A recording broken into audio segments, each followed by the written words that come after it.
Hello and welcome to part 3 of our annual forum video. In this part, Drew and Andy will be talking to you about the HCS's plans and their enforcement model for 2020 and also significant prosecutions and sentencing trends. Over to you guys. Hello, I'm Drew Underwood and I'm here to talk to you about the HCS's strategies and the enforcement management model. So we'll start off with the HCS strategy. This is a relatively simple one this year because, well, the HCS hasn't changed a huge amount. They're still taking the same approach that they have for the last couple of years in dividing industry down into 19 different sectors and giving each of those sectors 3 goals. Now, a lot of those won't bear any great relevance to any of you watching this video. We've got things covering the fairground and attractions industry, deep mining, the quarrying industry. However, some of the more relevant ones and the ones that we'll look at in a little bit of detail later on include things like the transport and logistics, manufacturing and of course construction.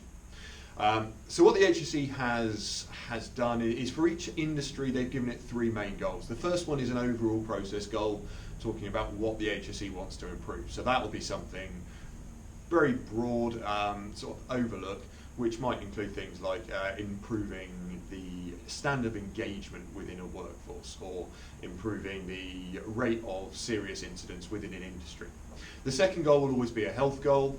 That will be aiming to go over 3 to 5 years to improve a relevant health topic. The third goal will be how the HCS intends to engage or force an industry to respond to them, and that will include everything from more visits to better advice, better online offerings for their industry.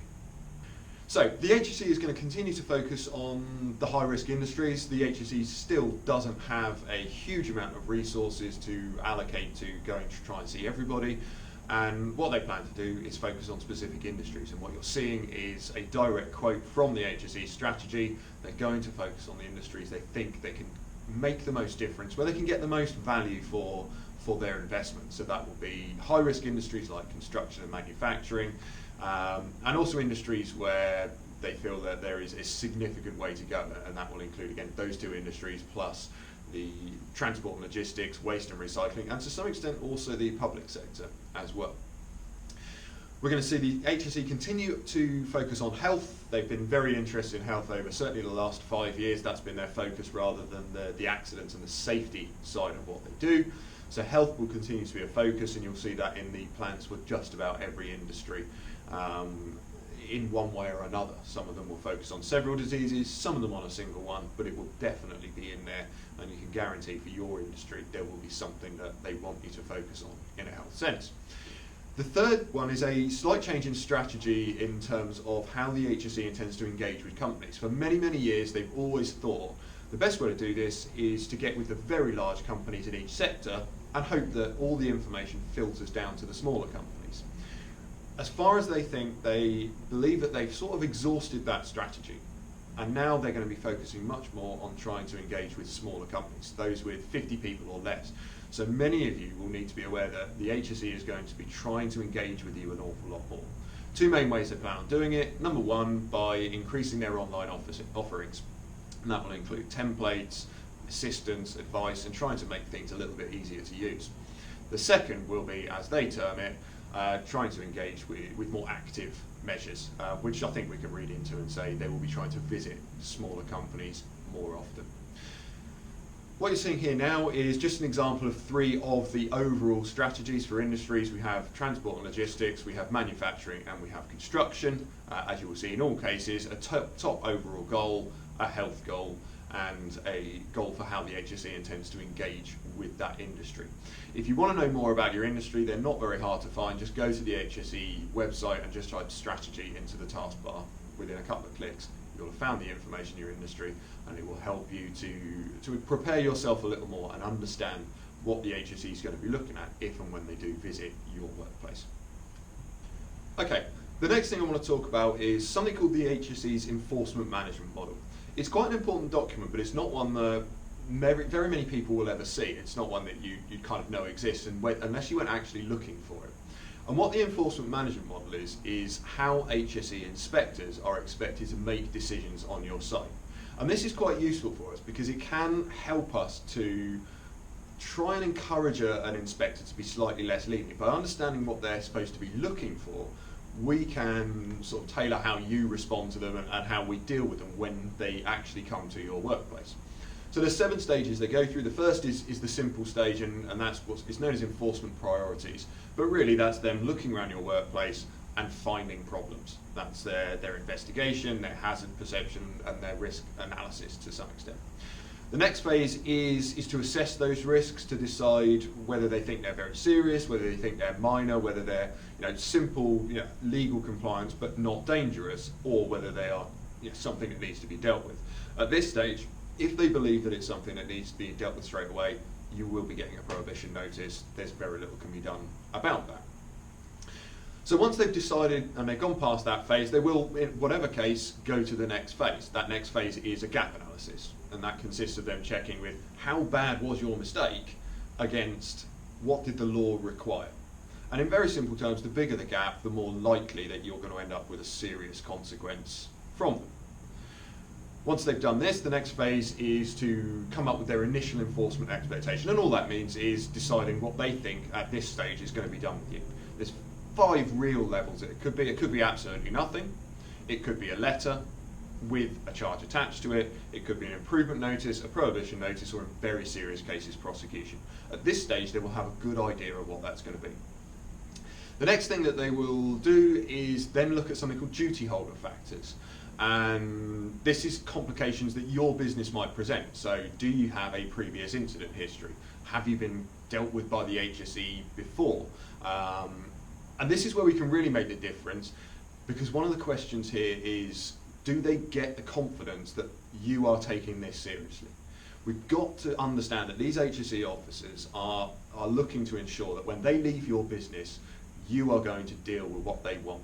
If we can give them that confidence, if we can engage with them in the right way, you will be able to lessen the potential consequences to your business. The next phase to go through is the strategic factors, and that's really looking through things like, are you affecting public safety? Are you affecting vulnerable groups, the disabled, school children, new and expectant mothers, people who couldn't be expected to protect themselves completely? Every one of those will further complicate, and predictably your penalty will get slightly harsher. The final stage is for them to decide, okay, here is my final action, and be happy that they are carrying out justified action to conclude that yes, whatever action I've got is appropriate and deals with the issue. So knowing this information, the real question is, how will this possibly help me? And the way that helps is really, it's just knowledge is power. The better you understand what the HSE is doing, and the better you understand the process that they have to go through, the better you can try and mitigate what happens when you're on site. It may be that you have got an error, you've been caught, you have to hold your hands up.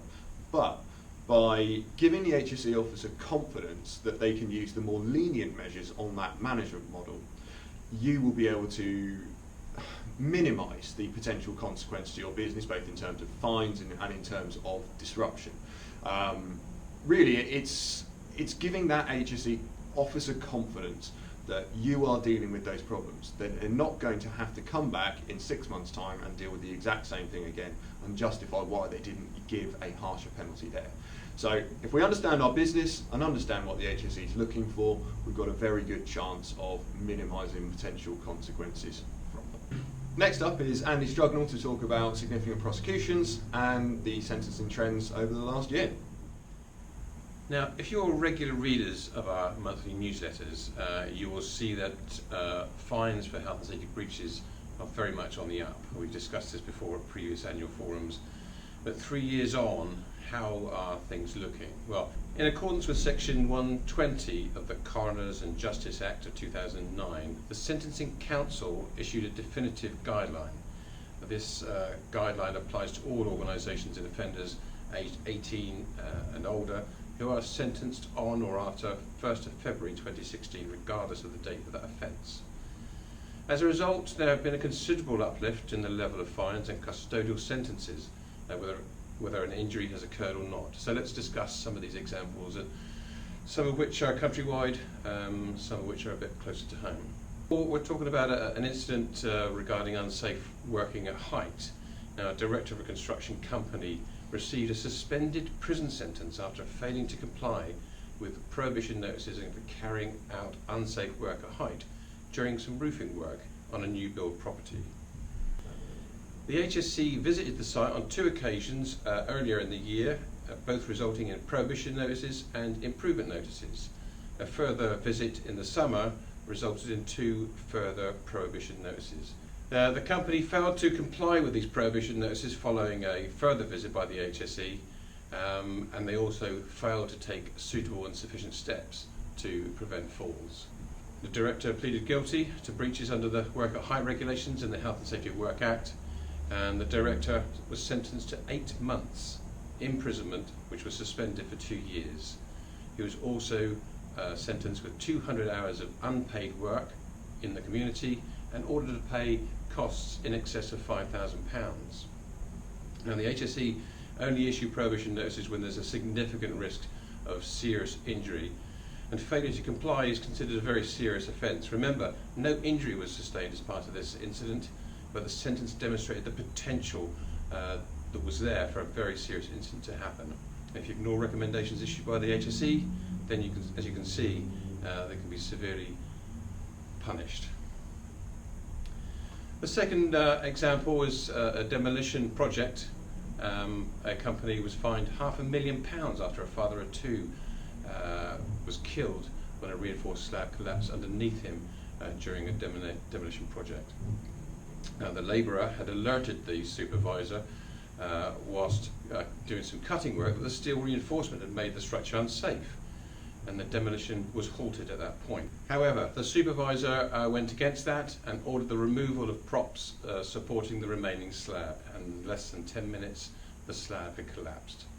The labourer, a 360 excavator, and the excavator driver all fell with the slab, and the labourer suffered severe head injuries and died at the scene. The excavator operator also received severe injuries to his back. The HSC's investigation found that the CCTV footage was available from overhead cameras, and it showed demolition work had been carried out unsafely on several occasions. The labourer was not adequately trained. The company was principal contractor for this project, and they pleaded guilty to a breach of CDM regulations, and the company was fined £500,000 plus over £60,000 in costs. The third case is a health case. Health is considered very much on a par with safety, and this case resulted in a dermatitis risk. An engineering company were fined for failing to control the risk of its employees developing dermatitis following exposure to metalworking fluid. The HSC's investigation found that the company had failed to ensure adequate measures were in place for the control of exposure to metalworking fluids, exposing the employees to risk of contracting dermatitis. The company pleaded guilty of breaching the regulations 7.1 of the Control of Substances Hazardous to Health regulations and were fined £20,000 with additional costs. This case demonstrates the importance given to health issues, and again, no injury or ill health evident at the time, but significant potential. So when dealing with these cases, the sentencing guidelines ensure that culpability is included, the extent of harm is considered, and the turnover of the company is also considered when putting together these fines. Remember, 2 out of those 3 was no injury prosecutions, and these are far more commonplace now than they ever have been. Health effects as well as accidents are just as important to the HSE, and these are all reflected in the sentencing guidelines. Here are some examples of 3 cases a bit closer to home. Both partners of a roofing company have been sentenced for unsafe work on a bowls club in Salisbury. The HSE found that the partners failed to ensure that the work was properly planned, appropriately supervised and carried out safely, and each received a 6-month custodial sentence, which was suspended for 12 months, in which time they must carry out 250 hours of unpaid work. Again, another no injury case. In Aldi in Southampton, an employee of Harwood's had been spraying using paints that contained isocyanates, without adequate control measures in place. They pleaded guilty to breaching Regulation 7.1 of the COSH regulations of 2002. The company had been fined £120,000 and ordered to pay in excess of £2,000 in costs. And finally, this will give you some idea of how large these fines can get to. Hampshire County Council have been fined after a 6-year-old girl playing on an unsecured street bollard suffered a life-changing head injury. She climbed up onto the cast iron bollard, which then fell to the ground, taking the child with it. As a result, she suffered serious life-changing head injuries that were initially life-threatening and spent 6 months in hospital in a critical condition. The extent of her brain injury will not be fully known until her brain has matured. A significant fine of £1.4 million. The sentencing outcomes of 2018-19, you'll see that the fines remain the most common penalty following a conviction, while the use of custodial sentences, either immediate or suspended, has remained at a similar level from the previous year. Other will include things like community service. So now let's look at the factors increasing the seriousness of the sentencing. If you have any previous convictions, the nature of that offence and the time that has passed will be a factor. Cost cutting at the expense of safety, deliberate concealment of illegal activity, if you have any breach of any court order or an obstruction of justice, a poor health and safety record, falsification of documents or licences, failure to obtain or comply with licences, and targeting vulnerable victims. Now, there are also factors reducing the seriousness of the sentencing. No previous convictions or no relevant recent convictions. Evidence of steps taken voluntarily to remedy the problem. Whether you're under investigation by the HSE, showing commitment to put things right will really go in your favour. High level of cooperation with the investigation beyond that which will always be expected. A good health and safety record. Effective health and safety procedures in place, and being able to demonstrate these effective health and safety procedures. Self-reporting, cooperation and acceptance of responsibility will all reduce the seriousness of the sentencing. So let's take a look at the HSE's prosecutions for 2018-19. It's a reduction from the previous year, but the average fines has increased. So 394 cases prosecuted, 364 were successful. A conviction rate of 92%, which has been pretty much the case for as long as I've been in health and safety. The total fines amass £54 million, with an average fine per case of up to £150,000, which is £2,000 higher than the previous year. And finally, let's take a look at the trends of the total fines over the past 5 years. As you can see, the sentencing guidelines came in at the beginning of 2016, and since then there has been a significant increase in the level of fines. And there has only been a dip in the last year as a result to lesser prosecutions being carried out by the HSE. Thank you.